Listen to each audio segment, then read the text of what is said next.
Hello दोस्तों, आपका स्वागत है आपके अपने YouTube channel Math King Adil Raj पे। दोस्तों, मैं हूं आदिल राज। आज हम रेशियो का 9वां पार्ट कराएंगे आप लोगों के बीच। 8 पार्ट मैंने अब तक करा दिया है। जिन विद्यार्थियों ने अब तक 8 पार्ट नहीं देखा है, यानी 1 से लेके 8 पार्ट तक नहीं देखा, वो जाके देख लें। उसके बाद 9वां पार्ट देखें, आपको अच्छा समझ में आएगा। आज हम जो प्रश्न लेके आए हैं, योगफल समान या अंतर समान करने पे आधारित प्रश्न है। आइए हम इस क्वेश्चन को भी अच्छी तरह से समझेंगे, इस पार्ट को भी अच्छी तरह समझेंगे जिस तरह हमने 8 पार्ट अब तक कराया है। आइए आज का पहला सवाल, योगफल समान पे आधारित प्रश्न। आइए देखते हैं।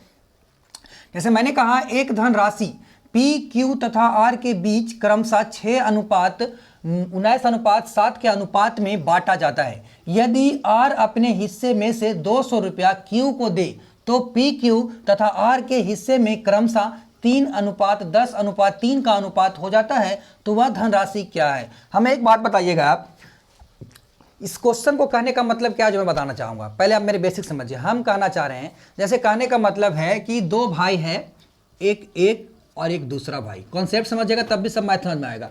इसके पास मान लिया जाए कि 100 रुपया है और इसके पास मान लिया जाए कि 200 रुपया है। ठीक है, टोटल योगफल दोनों का अगर योगफल करेंगे तो 300 रुपया हुआ। इसके पास 100, इसके पास 200, दोनों का योगफल 300। अब क्या हुआ कि ये क्या किया कि 50 रुपया इसको दे दिया, तो ये कितना हो जाएगा? 150 रुपया। ये 50 इसको देगा, 150 होगा। और ये इसके पास कितना बचेगा? 150, क्योंकि 50 इसने दिया था। अब देखिए योगफल कितना हुआ? 300 हुआ। दूसरा समझिएगा, ए और बी दो भाई है, इसके पास 500 रुपया है और इसके पास 300 रुपया है। टोटल कितना हो जाएगा? 800 रुपया। आपने कहा यस। ये क्या किया कि इसको 200 रुपया, ये क्या किया 100 रुपया इसको दे देते, इसके पास कितना बच गया? 400। इसके पास कितना हो जाएगा? 100 दे दिया है तो ये भी हो जाएगा 400। ये हो गया कितना? 800 रुपया। ठीक है, दोनों योगफल बराबर हुआ कि नहीं? आपने कहा यस। तो मेरा कहने का मतलब दोस्तों, जब दो या दो से अधिक राशि आपस में ही लेन देन की बात कही जाए, जब दो राशि आपस में ही लेन देन की बात कही जाए तो योगफल में कोई परिवर्तन नहीं पड़ेगा। जैसा आपने यहां देखा, जैसे एक भाई के पास 100 था, दूसरे भाई के पास 200 था। इसने इसको 50 रुपया दे दिया तो ये 150 हो गया। ये 50 जब इसको दे दिया तो इसके पास 150 बचा, यानी 1.5 और 1.5 300, ऊपर भी 300। समझ में आएगा? यहां भी वही प्रश्न था, इसके पास 500 था, इसके पास 300 था। दोनों का जोड़े तो 800। ये क्या कि ये 500 वाला क्या किया? 100 रुपया इसको दे दिया तो ये हो गया 400, ये भी होगा 400। दोनों का योगफल 800। यानी फिर से, यानी इस क्वेश्चन को हम एक लाइन बनाना चाहें तो कहना चाहेंगे हम कि जब भी दो राशि आपस में लेन देन की जाए तो योगफल में कोई परिवर्तन नहीं पड़ेगा। बशर्ते एक राशि दूसरी राशि से कम अधिक हो सकते हैं, लेकिन योगफल में कोई परिवर्तन नहीं होगा। उसी पर आधारित प्रश्न है। आइए हम देखते हैं, आज का प्रश्न करेंगे इसी पर आधारित है। देखिए क्वेश्चन क्या कहना चाह रहा है। एक धन राशि P, Q, R के बीच में बांटा गया है। 3 गो भाई है, P नाम है, Q नाम है और R नाम है। इसके बीच बांटा गया है 6:19:7 के अनुपात में इस राशि को बांटा गया है। ठीक है, उसके बाद क्या कह रहा है? यदि R अपने हिस्से में से 200 रुपया Q को दे दो। देखिए R को जो मिला है हिस्सा, वो क्या किया है कि अपने हिस्से में से 200 रुपये Q को दिया है। तो Q को दिया है तो योगफल में कोई परिवर्तन नहीं, यानी R घटेगा और Q बढ़ेगा, लेकिन योगफल में कोई परिवर्तन नहीं होना चाहिए। तो जो हिस्सा हो गया है PQR का, वो हो गया है 3:10:3। 3:10:3 हो गया, यानी 200 देने के बाद। अब हमें बताइएगा, आपस में ही लेन देन की गई है ना। Q R को दिया है, चाहे P Q को दिया, किसी को दिया, लेकिन पैसा तो आपस में लेन देन हुआ है। तो पैसा आपस में लेन देन हुआ है, दोनों में घट बढ़ सकता है, लेकिन योगफल में कोई परिवर्तन नहीं होगा। तो हम आइए योगफल सेम करेंगे। तो देखिए 6:19 25 और 7 32, यानी यहाँ टोटल 32 आया है। यहाँ देखिए कितना आता है?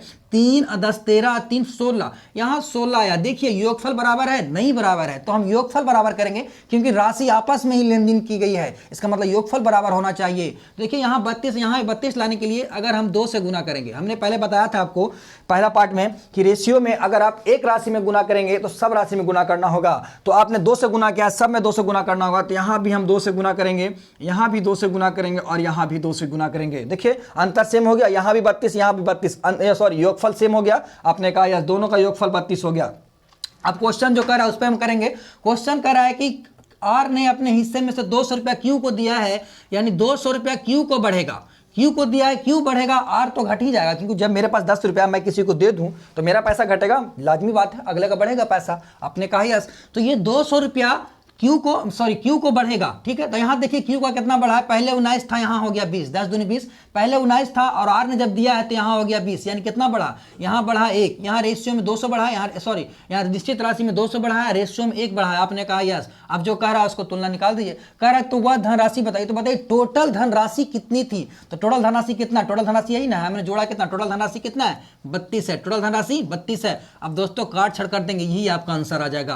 काटेंगे तो कटेगा नहीं है, 32 दूना का 6400 रुपया टोटल धनराशि था उसका, यानी ऑप्शन नंबर बी की ओर जाना चाहेंगे, ऑप्शन नंबर बी। इस क्वेश्चन को एक बार मैं फिर से बता दूं आपको ताकि अच्छा था समझ में आए।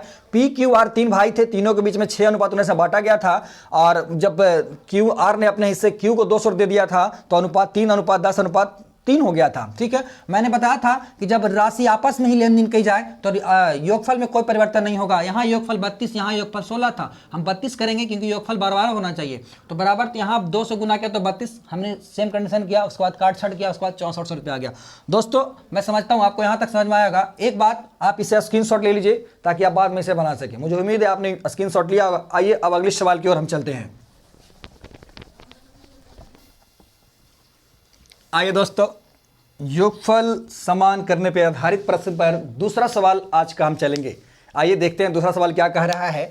कह रहा है एक धनराशि पी क्यू आर के बीच में 10:6:5 के अनुपात में बांटा जाना था, ठीक है। देखिए 3 गो भाई हैं, पी क्यू और आर, 3 भाई हैं, बांटा गया ना है 10:6:5 के अनुपात में बांटा जाना है, पर गलती से उसे बांट दिया गया है 3:5:6 के अनुपात में बांट दिया गया। हमें बताइएगा कोई राशि को बांटना है 3 लोगों के बीच में, बांटना है इस अनुपात में, बांट दिया इस अनुपात में, राशि तो बराबर ही बांटा गया है ना, राशि तो बराबर ही बांटा गया है। जैसे इसको बांटना था तो 10:6:5 में, लेकिन बांट दिया 3:5:6 में, राशि बराबर बांटना था, बराबर ही बांटा है। गलती हो सकती है, यानी कि पी को ज्यादा चाहे क्यू को कम मिल सकता है, लेकिन राशि तो बराबर होगा। आपने कहा यस। आइए हम पहले योगफल बराबर करेंगे कि राशि तो बराबर ही था, इस राशि को ही बांटा गया, राशि को बराबर करेंगे। 10 × 16 5 21, यहाँ टोटल 21 रुपया, यहाँ कितना है 5 × 3 8, 8 × 6 14, यहाँ 14 है। अब बताइए यहाँ 21 रुपया, यहाँ 14 रुपया, कभी संभव है नहीं, क्योंकि राशि एक ही है। जब एक ही राशि को बांटा गया है तो योगफल बराबर होना चाहिए। आइए हम योगफल बराबर करते हैं। योगफल कैसे बराबर करेंगे, देखिए ये 21 है, ये 14 है, इसको हम क्या कर देते हैं 21 से गुना कर देते हैं नीचे से, योगफल बराबर हो जाएगा, ठीक है। 21 से गुना, अब इसको 14 से ऊपर गुना कर देंगे तो योगफल बराबर हो जाएगा। इसको भी 14 से गुना कर दीजिए, इसको 21 से गुना कर दीजिए। अब देख लीजिए, जो गुना करके सबको जोड़ लीजिए, इतना आ जाएगा, इसको गुना, दोनों योगफल बराबर हो जाएगा, ये दोनों आपस में बराबर हो गया। अब देखिए क्वेश्चन क्या कर रहा है, उस पर जाइए। कह रहा है बांट दिया जाता है जिससे क्यू को 750 रुपया का लाभ होता है, यानी 750 का लाभ का मतलब क्या हुआ कि 750 रुपया क्यू को क्या मिल गया, ज्यादा मिल गया। उल्टा पुल्टा माने कि बांट देने के कारण, उल्टा पुल्टा बांट दिया, गलती से बांट दिया, उल्टा पुल्टा बांट देने के कारण क्या हुआ कि क्यू को 750 रुपया लाभ हुआ। लाभ का मतलब 750 अधिक मिला। यहां देखिए क्यू को मिला है 725 रुपया, 750 अधिक। यहां देखिए क्यू को कितना अधिक मिला है, यहां देखिए 14 × 6 84, यहां 84 था पहले और यहां हो गया 1 × 5 = 75 से, यानी 105। देखिए एक 14 × 6 84, 1 × 5 = 75 से, यानी 105 रुपया मिला है। इसको मिलना था 84, दोनों का अंतर निकालिए। 105 में अगर हम 84 घटाएंगे तो 5 में से 4 गया 1, 10 में से 8 गया 2, यानी 21 का यहाँ लाभ हुआ और यहाँ लाभ हुआ है 75 का। तो 75 का तुलना 21 से, ये दोनों में अंतर निकाला हमने, तो कितना का अंतर निकला, 21 का अंतर निकला, यानी यहाँ लाभ हुआ है 750 का, यहाँ लाभ हुआ है 21 का, ठीक है। यहाँ तक तो सही है। कह रहा बताइए वह धनराशि क्या था। वह धनराशि का मतलब कि टोटल धनराशि कितना था जो बांटा गया था। तो टोटल धनराशि निकालने के लिए क्या करेंगे, टोटल का जोड़ देंगे। तो जोड़ने की कोई जरूरत नहीं है दोस्तों, यहाँ सब लिखा हुआ है, टोटल यहाँ था, जोड़ दीजिए। 21 × 14 कीजिए, डायरेक्ट गुना कीजिए। 14 × 1 तो 14 के 4, बाकी 1, 14 दूनी 28 1 29, यानी 294, यानी टोटल धनराशि था 294, तो इसका तुलना 294 से। अब इसको काट छट करेंगे और जो कट के आएगा वही आपका आंसर होगा। आइए हम काटते हैं, देखिए कैसे काटेंगे। ये 3 से काटेगा, 3 से काटते हैं, 3 × 7 = 21, ठीक है। 3 से काटेंगे, 3 दूनी 6, 3 × 5 = 15 0, है ना।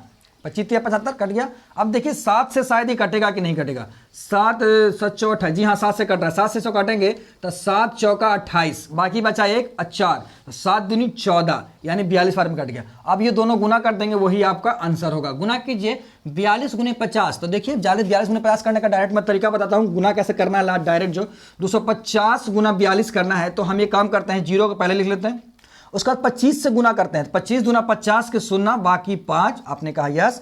25 चौ 100 अब 5, 105, यानी 10,500, यानी टोटल जो राशि था हमारा 10,500 रुपया हमारा टोटल राशि था। समझ में आया? आइए फिर से समझते हैं। टोटल दिया, पहले दिया हुआ था इतना का अनुपात में, गलती से बाढ़ा इतना का अनुपात में हो गया। योगफल हमने सेम किया, योगफल सेम करने के बाद यहाँ क्यू को 750 का लाभ हुआ था और अनुपात में 21 का लाभ हुआ था। टोटल राशि पूरा टोटल राशि निकाल दिया, काट छट के इतना आ गया। दोस्तों पहले आप इसे एक स्क्रीनशॉट ले लीजिए, मुझे उम्मीद है आपने स्क्रीनशॉट लिया होगा। आइए अगले सवाल की ओर चलेंगे हम आज।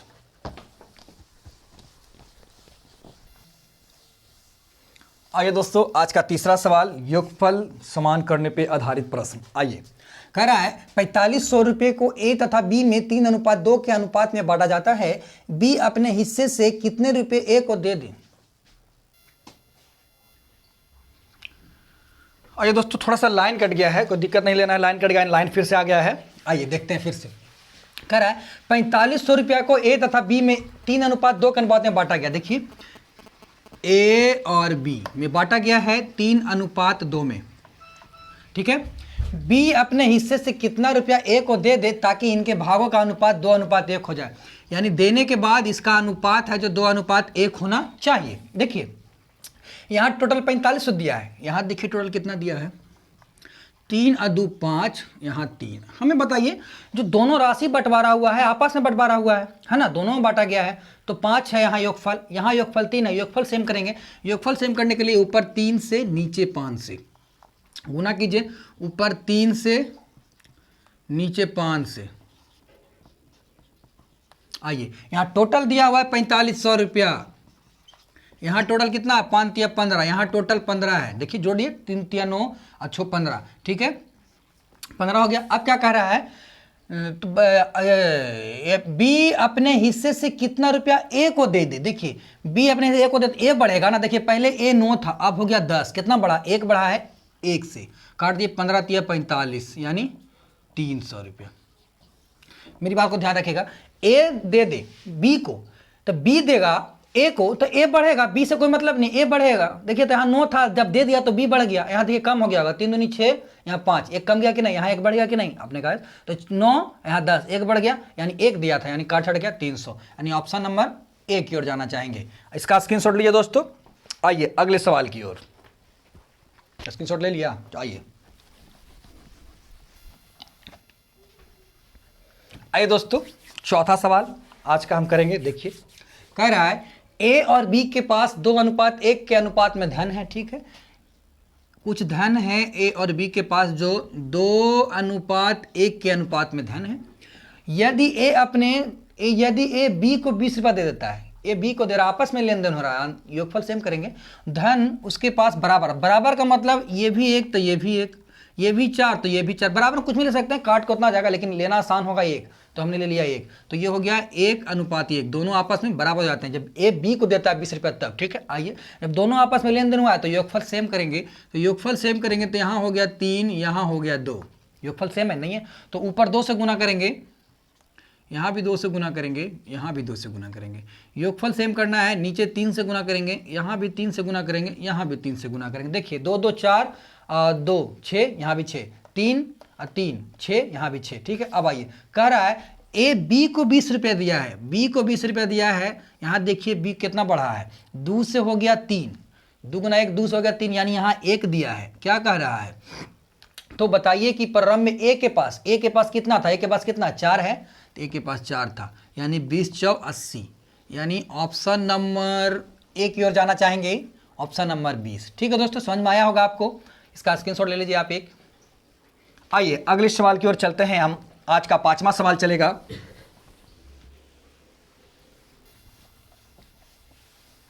आइए दोस्तों, आज का 5वां सवाल, योगफल समान करने पे आधारित प्रश्न। आइए आज मैं सिखा के ही जाऊंगा आपको, और मुझे उम्मीद है कि आप सीख गए होंगे। तो एक काम कीजिए, आप वीडियो को रोकिए और इसे बना के देखिए आप। मुझे उम्मीद है कि आपने ऐसा किया है, वीडियो को रोका है और बनाया है आपने। आइए हम आपको सॉल्यूशन देते हैं। सॉल्यूशन देखिए, कह रहा है मेरे खर्च और बचत में 3:2 का अनुपात। यहाँ पहले खर्च और बचत का सवाल समझिएगा। जैसे जितना हम कमाएंगे उसी में से खर्च या बचत करेंगे।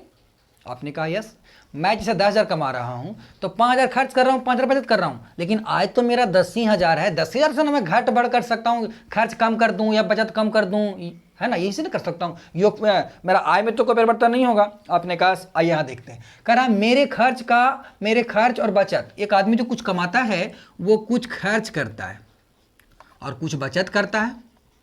ये तो हर एक आदमी का परंपरा है कि कुछ कमाएंगे और कुछ खर्च करेंगे और कुछ बचत करेंगे। 3 चीज़ है, कुछ कमाएंगे, कुछ खर्च करेंगे, कुछ बचत करेंगे। तो आइए, यानी कि खर्च किया है 3:2 में, ठीक है। इसका आय निकालना होगा पहले कि इसका आय कितना है, तो आय हो गया यहाँ 5। अगला कह रहा है वो अपने खर्च में 150 की कमी कर रहा है, 150 में कमी कर रहा है खर्च में, तो बचत बढ़ जाएगा। तो मेरा खर्च और बचत का अनुपात 5:4 हो जाता है, तो इसका भी आय 9। हमें बताइए, दोनों एक ही आदमी है, खर्च बचत एक ही आदमी है, तो आय तो बराबर होगा दोनों का। यहाँ आय 5 है, यहाँ आय 9 है, संभव है? ऐसा हो ही नहीं सकता। एक आदमी का 2 आय का भी हो ही नहीं सकता, एक ही है। तो आय को हम क्या करेंगे, सेम करेंगे। तो आय को सेम करने के लिए क्या करना होगा कि इसका कोफिशिएंट इधर, इसका कोफिशिएंट इधर। देखिए 9 है तो 9 से इधर गुना कर देते हैं, इसको 9 से गुना, इसमें भी 9 से गुना। इसको बराबर करेंगे तो इसमें 5 से गुना, इसमें भी 5 से गुना और इसमें भी 5 से गुना हो गया। अब कह रहा है कि खर्च में 150 रुपया की कमी कर दूं, यानी वो खर्च में 150 कमी कर रहा है।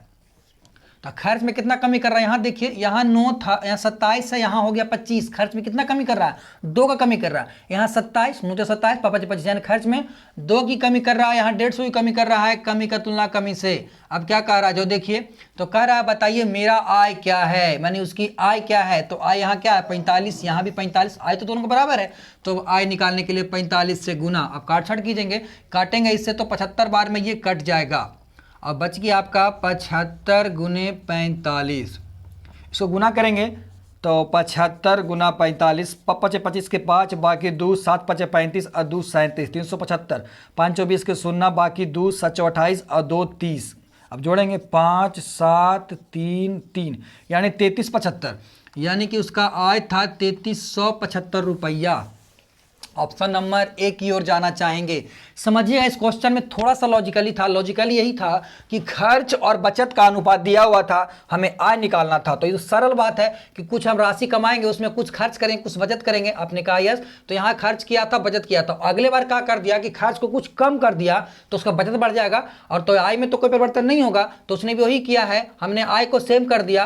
यहाँ 150 की कमी कर रहा था खर्च में, हमने यहाँ कमी 2 की किया है, काट छाट किया, आंसर आ गया 3375। Option number 1। आप एक स्क्रीनशॉट ले लें। आइए दोस्तों अगले सवाल की ओर।